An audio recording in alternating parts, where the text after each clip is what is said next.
Hey, wait a minute, didn't I just release an episode of This Movie Is Coming Back? Yeah, that was the SpongeBob SquarePants movies. What happened? YouTube decided to kill the video in their algorithm, and considering these videos are the ones that mostly pay my bills, we're running back up again with a slight change of formula. Instead of a yellow character on a white background with a sequel in the works, we're flipping over to the worst of the worst. But I'm keeping the color palette. Yes, today we're talking about the internet phenomena that surprised no one when it fell flat on its face, the Emoji Movie. And if it feels like we've only just come off of the Emoji Movie train, trust me when I say that this film came out over 2 years ago.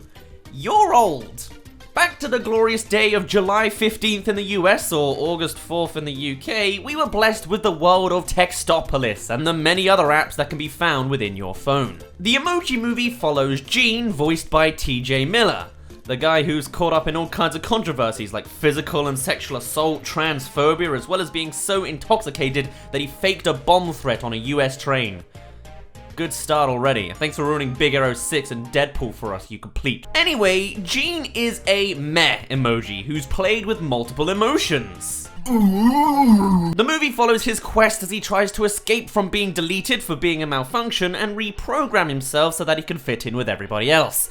And you'll never guess what the moral of the story is gonna be. Even from just that basic explanation of the plot, you can already kind of tell everything you need to know about this film. Nothing really stands out to be new, nothing is gonna challenge you, and you've already seen all of the elements of this film done better somewhere else. Not to mention, it's also a product of its time, being from the mid-2010s-ish, and so obviously it's all obsessed about smartphones and the internet. For whatever reason, film companies really want to be cool and hop onto that location trope. None ever really did it in a cool and interesting way, maybe once. Otherwise, it was all just forced references with very little depth. And this film has very much the same thing going for it. Take, for example, the Facebook reference. It only has a minor appearance, with Gene simply poking his face into the app, only to be bombarded with likes and statuses. It brings very little and is played off as just a joke at most, but it still just fails to be anything of real interest for anyone who's not 9 or 43. Or why don't we continue further with all the other quirky moments this film has to offer? Oh, how's about that other time when Gene and High Five, played by James Corden, we'll get to him later, decide to visit the nearby app of WeChat? Odd choice, don't you think? A random messaging app that's not Messenger or Facebook connected?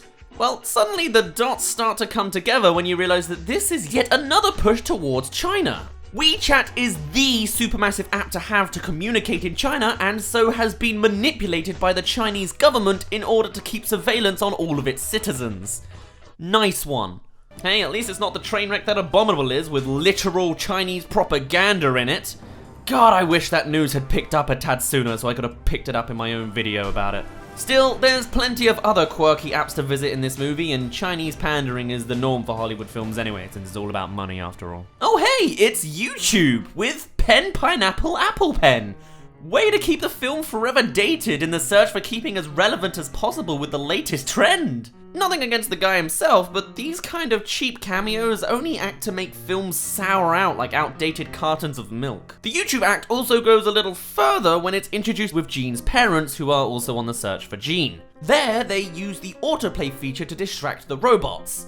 How do they do that? By playing a bunch of cute kitten videos. Which, while I'm not insulted by cat videos, like, I get it, that is the internet to some degree, this whole moment is just the most surface level basic representation I could have conceivably thought of to represent YouTube. This is literally YouTube in like 2006 or 8 or something. This is 2017. Clearly designed for the broadest of all broad audiences so that absolutely anyone can consume this moment. Or the writer has no idea what they're writing about. But even worse than that is that this moment is used to distract the crowd of killer robots chasing Gene, and it works. Literally stopping their tracks to awe at some kittens. It's just such an eye roll of a moment that really makes you question who the target demographic is and how basic the writers were expecting them to be. And speaking of YouTube, why not subscribe to me? Over 90% of my viewership aren't actually subscribed, so help a little guy out. Oh, but of course it doesn't stop there. Your smartphone has the potential to display so many more different apps and worlds that the movie can explore. Like Spotify, represented by several streams of audio that allow for the Emoji Movie to cram in whatever generic mainstream song it can to keep that basic broad audience somewhat invested in the runtime, despite the lackluster story and thought going into it. But you know what? There's been a lot of negativity coming from me in the last few minutes, and while I'm sure that makes sense to most people, cause come on, it's the Emoji Movie. If there's one positive thing I do have to say about the moments and app references within this film, I'd have to talk about the Instagram scene. Sounds a little bit weird judging by what app is being used, but seriously, this film with Jean's parents getting back together is genuinely quite well put together. Or at the very least, the concept behind the logic of the app is really creative and was a surprising joy to see. While one can simply scroll through photo albums like any other app, Jean's parents also use one particular photo to actually traverse into, creating a scene in a location that is entirely frozen in time. From here, there's some genuine story and dialogue between characters, which I'll talk about in its own little section later, but as a nice little touch at the end, Jean's father also edits the filter on the photo in real time in order to change the time of the scene entirely to nighttime, to highlight more of the moment and interaction between the two of them.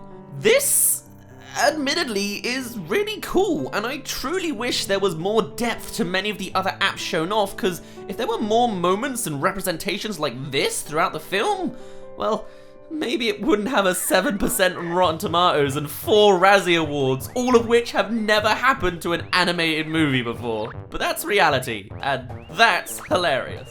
Now, I've only got 2 more app world moments to mention before we move on, one of which is one you've probably already seen the entire scene of in the trailers if you haven't seen the film outright, with the firewall. 1 password per face for a plot device that involves the protagonist, and it has a solution that I still don't like. After many failed attempts, they discover the answer is the name of the user Alex's crush, Addie. Now, they find out through High Five discovering an old email in the trash, which honestly, I don't care about. It's classic loop storytelling linking to foreshadowing and whatever, but what bothers me is the password itself. Addie isn't a good password. And this phone is owned by a high school kid. Surely, of all people, these guys are gonna know how to make a strong and secure password. With symbols, numbers, replacements of all kinds, and surely not something as crackable as a current crush. Especially considering this is a world where all children are so into their phones that the movie points out how little attention span the entire generation has in a way that honestly can only be described as boomer humor.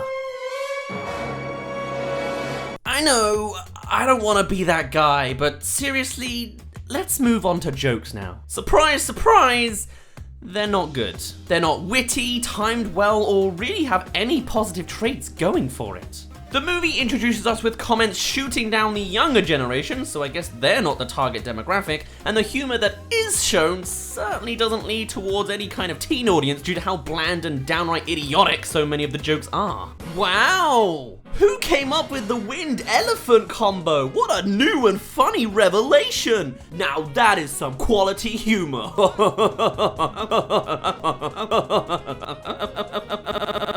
Oh, speaking of, Patrick Stewart's character, the literal poop emoji. Yeah, they really ran that joke into the ground, didn't they? It was like they accidentally managed to reach so high as to get him on board, and so were forced to come up with as many jokes as they could, no matter how flat, in order to give him the maximum screen time to play around with, even though pretty much all of it got used in the trailers anyway. Remember, he only has a son when it's necessary for a joke, and then never again. It's a shame as well, because I almost liked one of his jokes simply because of its subtlety, with him hitting a fan in panic during one of the meeting scenes. But then, I guess subtle stuff just always seems faintly smarter because you have to actually work it out yourself. And in this case, it was clearly designed for the adults in the room, though not the smart adults. They were off doing better things. But since you're here, want to hear that joke you've heard a million times before and could predict a mile away? Yes, well, we have business to attend to. What kind of business? Monkey business. Before we get ahead of ourselves, there are actually 2 jokes I do want to mention that I quite enjoyed, though that doesn't mean I love them. They're just a tad better than what the rest of the film has to offer. One is the emoticons being the elderly, that's a pretty nice visual comedy, and has at least the smallest amount of depths with the idea that they are the original version of emojis back when simple symbols were all we had. That's a solid exhale from me. And the other joke is the lethargic nature of Jean's parents. As successful meh emojis, their delivery made for some great humour with how it contrasts with their dialogue. However, much like everything else, it continued to overstay its welcome throughout the duration of the film. But in a vacuum, they can still be enjoyable. In fact, I'll be using these as reactions throughout this entire video if I haven't already started. The last thing I want to mention in way of jokes is the loser lounge. For a start, I too agree that the eggplant emoji is very misplaced in our modern emoji society, but also, there's one joke that just downright makes me feel uncomfortable. I'm not gonna call it part of boomer humor or anything, instead it's just cruel. And that is through the emoji with a swirl on its stomach. Everyone here is supposed to be a loser, right? And these are the emojis that are used the absolute least. And this guy, representing general loser archetypes, is given a doofy sounding voice that mimics almost to a T the voice of someone with a disability that inhibits the motor skills to properly speak. While all sorts of people have this sort of impediment, you'll find it quite commonly with those with a severe case of autism. And that being represented in such a way in film as the loser in the basement really makes me feel uncomfortable. Like, why not give them just a voice that makes them seem dumb? Why go for mimicking literal disabilities? Ciao, fish cake with swirl. Daddy's heading back to the... I may be reading into this a bit too much, so I won't really pick at it any longer, but even still, when I first watched this, my jaw literally dropped at this character. It just feels black-hearted, and if intentional, then I have a massive bird I'd like to give the writer and director of this film too. Anyway, on to our transitional topic, we have the final slew of jokes being all of the hand jokes from James Corden's character. James Corden as a character trope is just tiring to me now, just as it was the first day he became a voice actor, and this film only acts to highlight the negatives more. Every type of hand pun you can think of has made an appearance, and so many times the jokes are outright explained directly afterwards, even though here's a little secret for all of you that haven't quite picked it up yet. We know he's a freaking hat, we get it, okay? Let's talk about characters now, shall we? And since James Corden's already here, let's delve into his character, High Five. He starts the film pretty much the same as he left.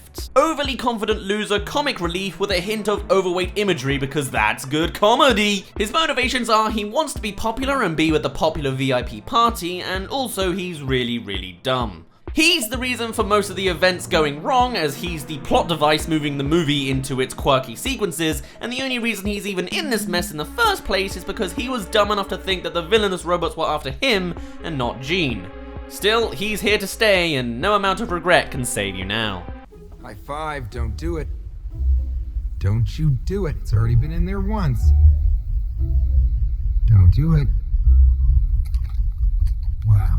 There's really very little to say about him beyond the stupidity of his character. Clearly built for the young children who want something frantic to look at, but for anyone else, he's just frustrating to be around as he ignores everyone around him and just does what he wants. And when he's got a sugar rush, he just resorts to explaining everything about being on a sugar rush and feeling a sugar crash, which, to me, and I know I'm not a kid here, but if I was a kid, let's say I magically teleported back to my 2002 self, I don't think I'd find this funny even then. We've seen high-speed jokes before. I loved Dash from The Incredibles as a kid, and so many times we've seen the frantic character truly joke about speed with the introduction of coffee or sugar or something that makes them go super speed for a jokey, visual comedy take on hyperactivity. And even though that is a tired gag, it's still far more enjoyable than this slob. A dumber version of what we've already seen before. And yet, somehow, despite all these traits, we're supposed to believe that Jean sees him as a real friend who needs to sacrifice something for? Morally, it makes sense as it's what a good guy would do, but in all other regards, I just don't believe it at all. So let's jump to Jean, our main protagonist. Now, you already know his qualms and quests in life. And beyond that, there's really little to him as well. He kinda just goes with it most of the time. When with High Five, he doesn't know the world and so just follows along blindly. And when meeting Jailbreak, he becomes infatuated with her because he a boy and she a girl and we in a movie so they should kiss. And that's about it. He has expressions the whole way through and is pushed forwards at every step until he reaches the goal of the cloud. Freedom, where he hesitates on wanting to be samey in order to be with Jailbreak, but the heartbreak of rejection reverts him to be meh anyway, which was a surprise to see. And then the moral kicks in at the end that you should just be yourself and express yourself as if that was a surprise lesson you weren't expecting. Shown with a very badly cheesy memory montage because this film has no dignity at all apparently. Doing a little more research into the production of this movie, I found out that the director was very much inspired by his own sexuality as a gay man, as making him feel like an outcast and expressing yourself being his revelation that he experienced in his own life and thus put down into this film. To him, it's a very personal production. But even then, it just, The outsider story is incredibly common, as is the moral at the end of it. And while I feel a smidge bad about all the hate this movie gets, considering the personal element attached to it, this is still bad writing. The delivery on how this story could have been told with that kind of inspiration could have been improved in 1,000 little ways, but with this being the actual result, the character remains to be bland and uninteresting in a world that is very much the same as him, ironically. Stupid, bland, flat, and meh. So now let's move on to a breath of fresh air, Jailbreak. Oh, sorry, that was a lie. She's just the same. First things first, she's a girl. And you know what that means? It's very integral to the plot and needs to be super focused on like a lesson out of an outdated school book. Her character and her personality is actually strongly tied to gender roles, and while some elements seem quite nice to explore if it wasn't done a million times before, it still feels in a lot of places poorly executed and just forced. She's first introduced as a pronounless hacker and visually presumed to be a big boisterous troll looking thing before revealing she's a small girl subverting your expectations or whatever. As you learn more about her, you see she's quite the tomboy.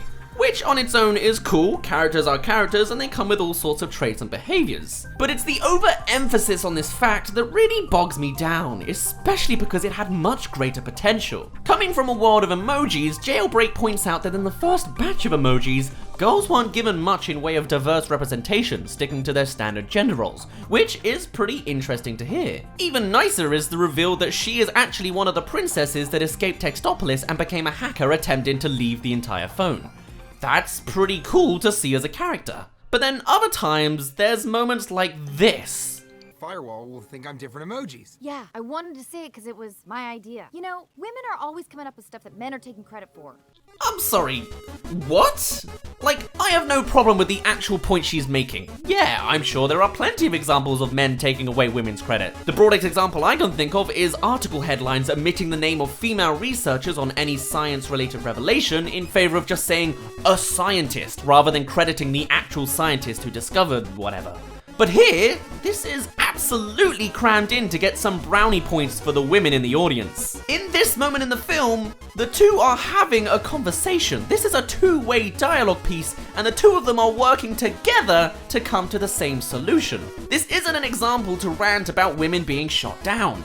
If Jean interrupted her idea as she was saying it, ran to high five and told him the idea and taken the credit for himself, then yeah, he's doing the wrong thing there. But what is actually happening is nothing close to that. This is just a team conversation, and this kind of false representation of feminism in the wrong context, creating more division where it's not needed, only acts to hurt the women that this kind of forced sequence is trying to support or at least get brownie points from. Blah. Now, as I was watching this, seeing how she was supposed to be a subversive female character that apparently has never been done before, I found it ironic that she is simultaneously being pushed into one of her gender roles in how she is the romantic interest of the main character.